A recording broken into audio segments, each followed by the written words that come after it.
오늘은 하나님은 우리의 생각보다 크신 분이시다, 이런 제목으로 하나님의 말씀을 전하겠습니다.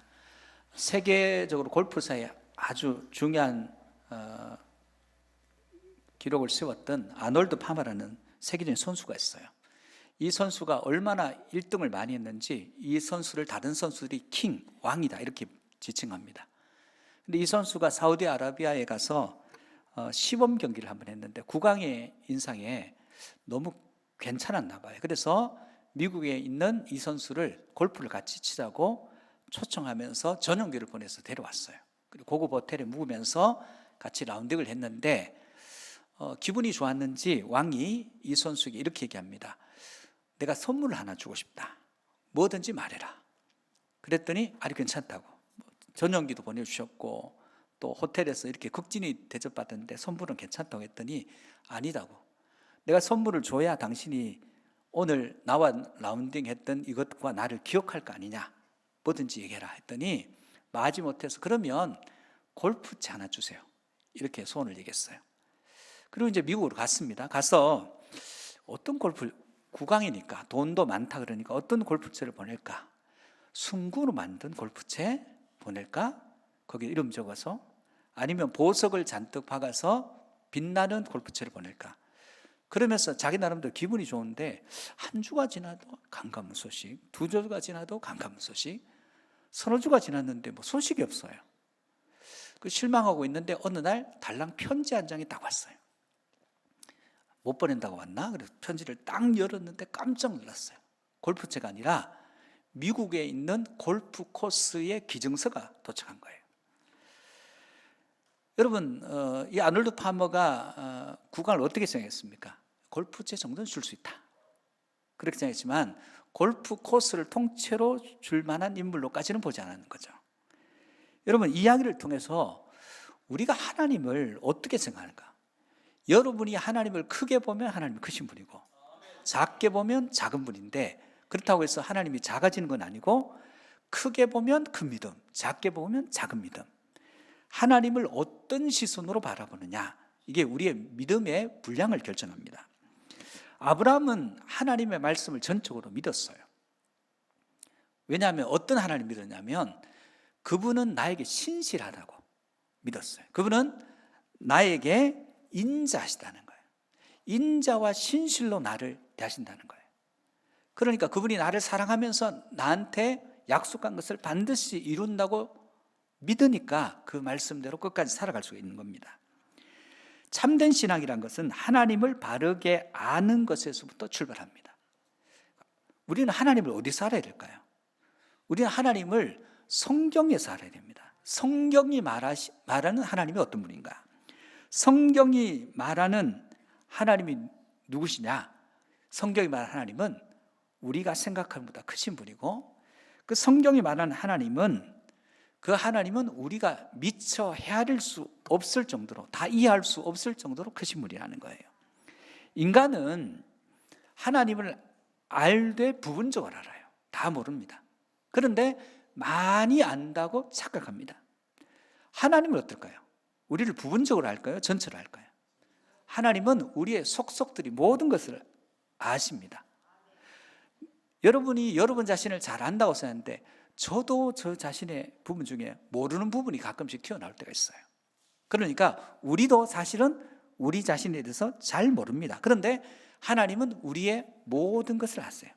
그분은 전능하신 하나님이시기 때문에 우리에 대해서 모르시는 부분이 없습니다. 그런데 우리는 그 하나님, 우리를 모든 것을 아시는 그 하나님을 얼마나 아느냐? 생각보다 많이 아는 것 같지는 않습니다. 그러면 우리 인생에 하나님을 조금이라도 더 알 때 어떤 유익이 있냐는 거예요. 첫 번째는 하나님의 크심을 알 때 인간은 자기 자신을 바르게 알게 된다는 거예요. 본문 1절 4절 말씀을 같이 한번 보시겠습니다. 같이 봅시다. 여호와여, 주께서 나를 살펴보셨으므로 나를 아시나이다. 주께서 내가 앉고 일어섬을 아시고 멀리서도 나의 생각을 밝히 아시오며 나의 모든 길과 내가 눕는 것을 살펴보셨으므로 나의 모든 행위를 익히 아시오니 여호와여, 내 혀의 말을 알지 못하시는 것이 하나도 없으시니이다. 사람들은 자신에 대해서 대단하다고 생각해요. 실제로는 대단하지 않는데, 그래서 자신의 실체를 생각보다 더 높여요. 그러다 보니까 자기 자신을 직면할 때가 없고 자기 자신의 본 모습을 보지 못하는 경우가 많습니다. 인생은요, 내 뜻대로 안 될 때가 훨씬 더 많아요. 여러분, 우리 인생에도 가끔씩 빈손일 때 뭘 했는데 잡은 게 없어요. 그리고 내 앞에 보이는 것이 없어요. 그때 우리 실망하게 됩니다. 근데 놀라운 것은 그때 하나님께서 우리 가운데 오셔서 임재하실 때가 많아요. 실패가 아니더라는 거예요. 오늘 베드로의 모습, 시몬 베드로의 모습이 그래요. 다 실패인데 아무것도 없어요. 허탄하죠. 마음이 헛헛해요. 그리고 지쳤어요. 손도 까딱하기 싫은데 내일 또 고기를 잡아야 되니까 그물은 어떻게 좀 정리해야 될까 해서 그물 정리하고 있는 그때입니다. 인생의 세상 것으로 가득 찬 사람에게는 주님의 자리가 없어요. 그래서 우리는 때로 실패하고 때로 어렵고 힘든 가운데서 그때 우리는 주님을 만나야 됩니다. 그때 주님을 만날 때 이 세상 가운데 자기를 높였던 마음, 자기를 의를 자랑했던 마음, 교만했던 마음 내려놓고 세상에 그 어떤 것보다 귀한 주님을 만나는 인생이 되더라는 겁니다. 그런 은혜가 있기를 주의 이름으로 축복합니다. 우리 안에 주님이 임하실 수 있는 공간이 필요해요. 오늘 해안에 두 배가 정박이 되어 있습니다. 얻은 게 하나도 없어요. 그리고 그물을 정리하고 있는데 예수님이 하필이면 베드로의 배에 오르셨어요. 그러면서 배를 조금 육지에서 띄우라고 얘기하세요. 이거 번거로운 일이에요. 굉장히 힘든 일이에요. 그런데 왜 그런지 모르지만 배를 약간 띄우니까 주님께서 배전에 앉아서 말씀을 해변을 향해서 전했는지 그 안에 타고 있는 사람을 정했는지 모르지만 말씀을 선포하기 시작해요. 하나님의 나라와 말씀을 선포하기 시작합니다. 무슨 얘기를 했는지는 기록이 안 됐기 때문에 알 수가 없어요. 근데 분명한 것은 고기 잡는 얘기는 아니에요. 그 말씀을 다 하실 때 베드로의 생각에는 왜 하필이면 저분이 내 배에 오르셔서 저렇게 말씀하신가? 도대체 저분이 누군가 하는 의문이 있었을 거예요.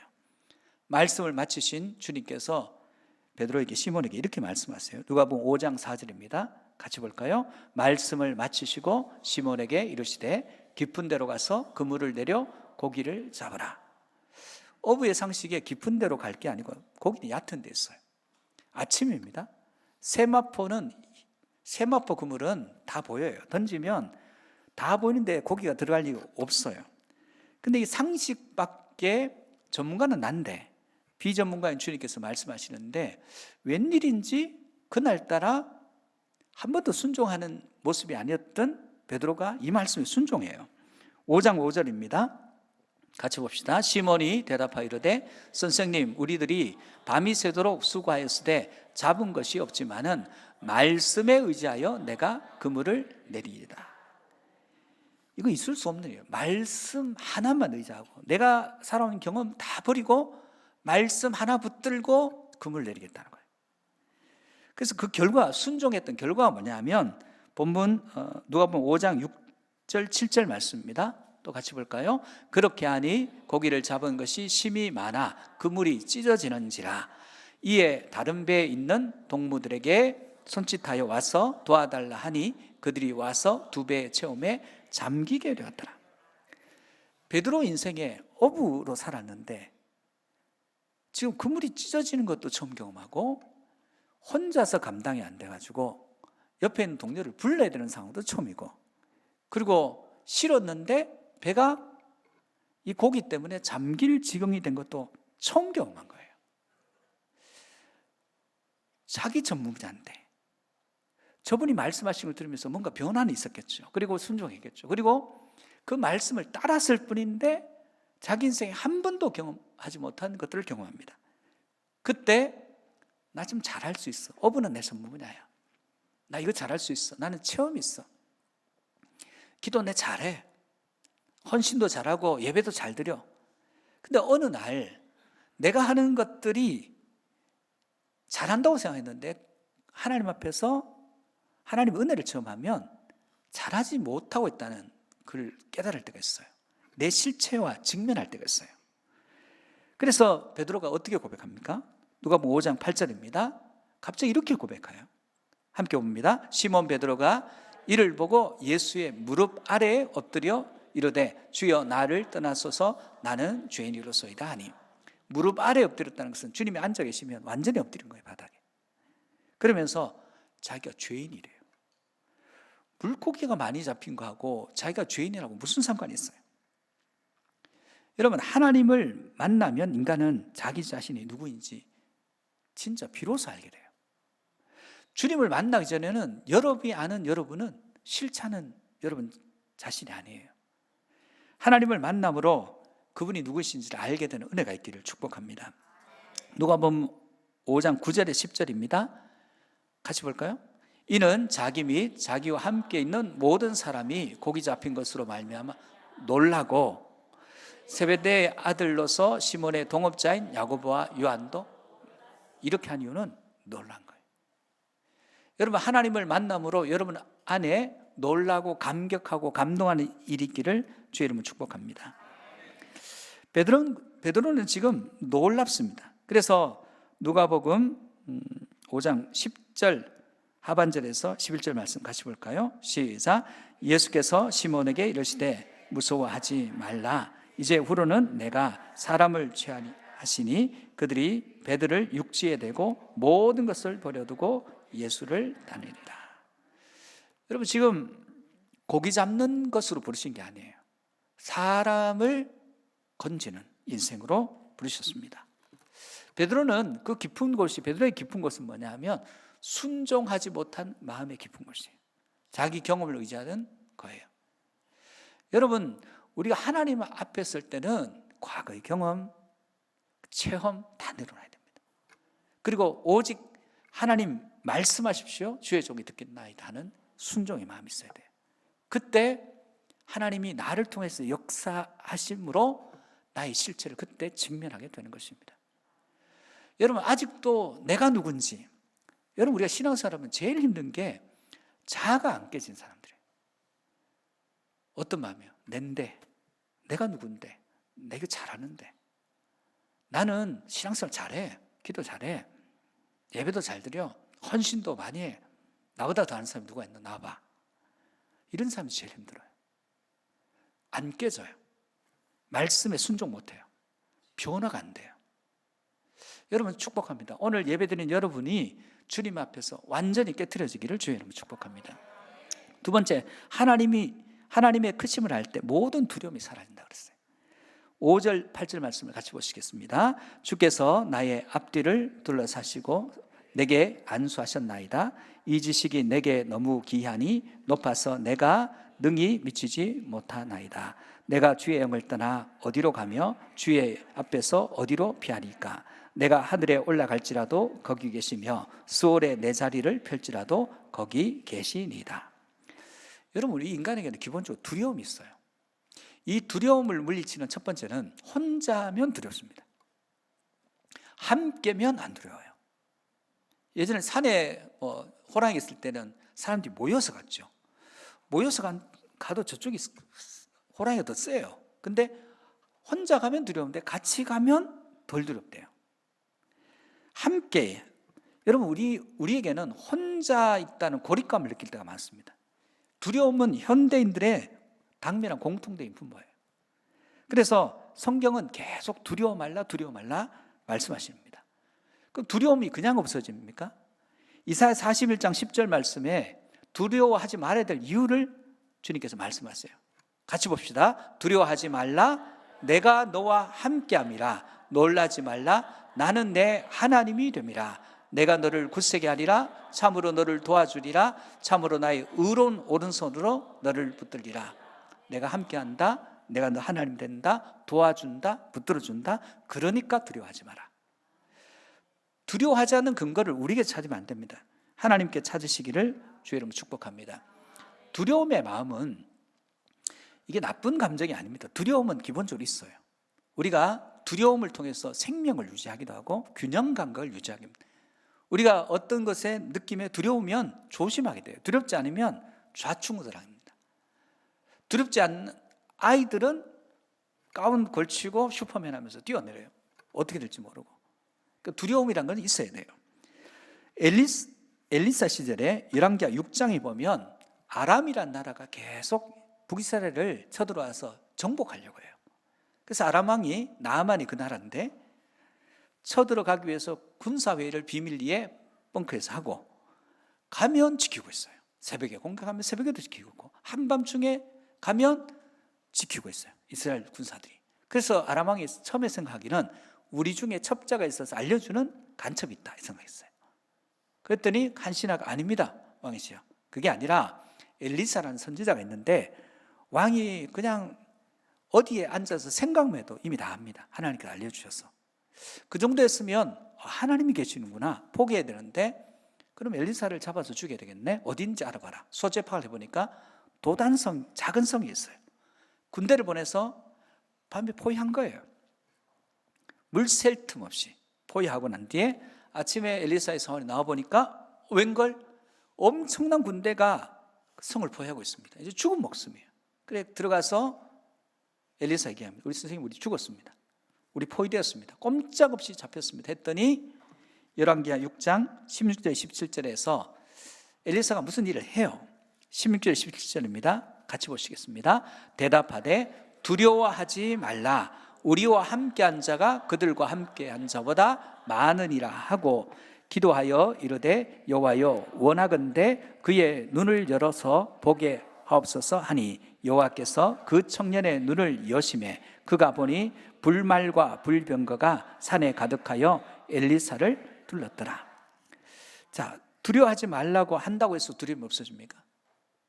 지금 우리와 함께한 사람이 더 많은데 보여야죠.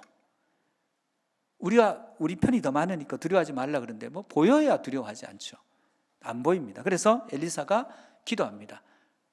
이 청년의 눈을 열어서 내가 지금 보는 것들을 이도 보게 해달라고 기도하는 거예요. 눈이 열리니까 갑자기 보니까 이쪽에 엘리사 쪽에 있는 하나님의 불말과 불병과 훨씬 더 많은 거예요. 우리가 포위된 게 아니라 저쪽이 포위된 거예요. 상황이 달라진 거예요.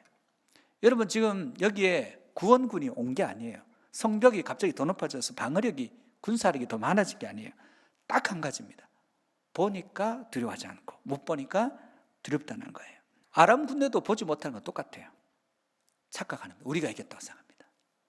여러분 하나님을 힘있게 의지하는 사람을 못 이깁니다. 하나님을 힘있게 의지하는 사람을 두려워해야 돼요. 믿음의 차이는 하나님의 군대를 보느냐 보지 못하는 차이예요. 이건 육신의 눈이 아닙니다. 영적인 눈입니다. 두려워하는 마음이 있습니다. 높은 데 올라가면 두렵습니다. 깊은 데를 내다보면 두렵습니다. 산길을 혼자 걸어가면 두렵습니다. 외딴 곳에 낯선 곳에 가면 두렵습니다. 두려운 마음은 살아갈 때 우리 생명 유지 잔치예요. 그런데 이 두려움이 커지는 게 문제예요. 과도하게. 죄가 우리에게 왔어요. 아담과 하와를 통해 죄가 우리에게 오니까 옛날에는 생명을 유지하는 두려움이었는데 이제는 이 두려움이 나를 잠식하는 두려움이에요. 두려움 때문에 아무것도 못해요. 그래서 우리가 이 두려움에 승리하기 위해서 뭘 해야 되냐? 잠언 4장 23절 말씀입니다. 같이 보시겠습니다. 모든 지킬 만한 것 중에 더욱 내 마음을 지키라. 생명의 근원이 이에서 우리 마음 지키래요. 마음을 지켜야 된다는 거예요. 우리는 염려와 근심, 걱정이 늘 물밑에 밀려오죠. 그래서 성경에 보면 우연인지 모르지만 두려워하지 말라는 단어가 365번 나온다 그래요. 매일 걱정하는 거예요. 매일 염려하는 거예요. 성도는 두려움이 아니라 하나님을 묵상해야 됩니다. 두려움 묵상하지 말고 두려움을 묵상하면 두려움도 증폭돼요. 그런데 두려울 때 하나님의 말씀을 묵상하고 하나님을 묵상하면 승리하는 인생을 사는 줄 믿습니다. 두려움 때마다 우리가 떠올릴 성경 구절을 찾아보겠습니다. 시편 3편 3절 5절, 시편 3편 5절 6절입니다. 같이 봅시다. 시작. 내가 누워 자고 깨었으니 여호와께서 나를 붙드심이로다.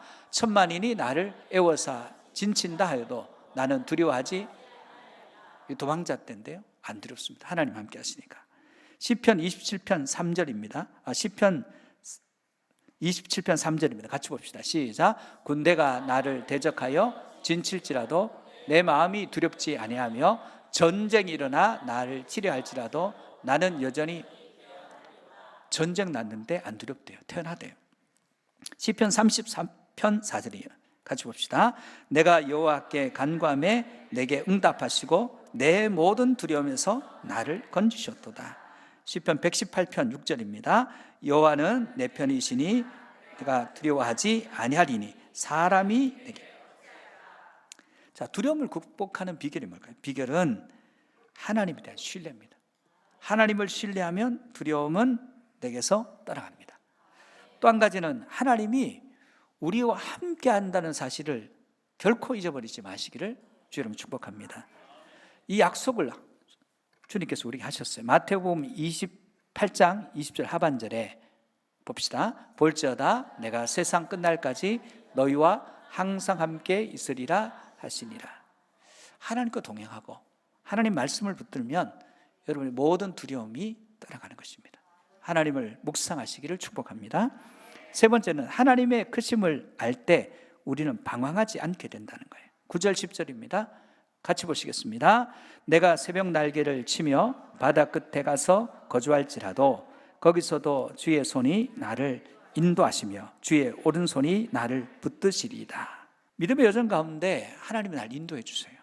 그리고 그 여정 가운데 주님이 우리의 인생의 길과 진리와 생명이 되십니다.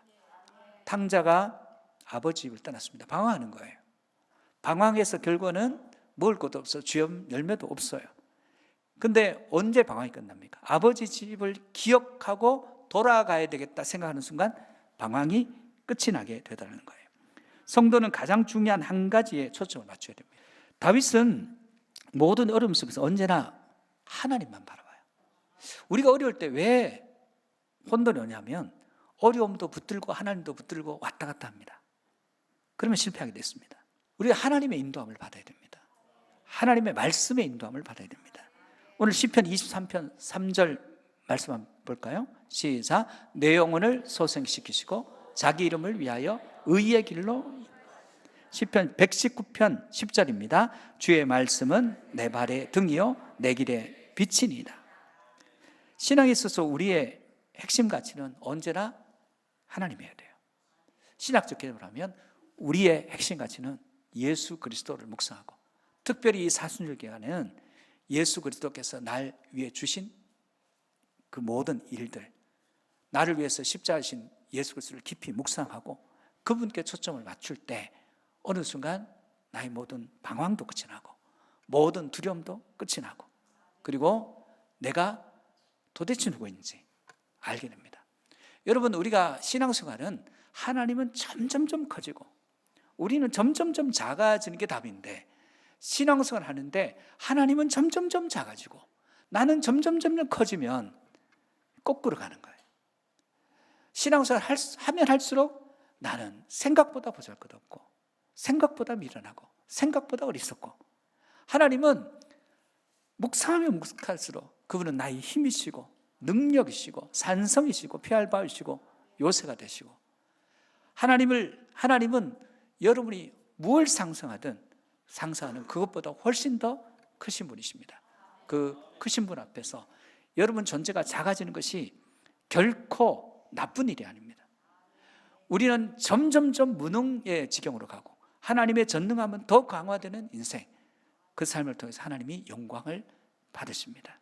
여러분, 하나님께만 초점 맞추시고 날 위해 십자가신 예수님, 내가 기도할 때 도우시는 삼위일체 성령님, 그 하나님을 의지하시고 하나님께만 포커스를 맞춤으로 두려움도 방황도 그리고 여러분의 영적인 실체도 발견되는 은혜의 가운데 들어가기를 주의 이름으로 축복합니다.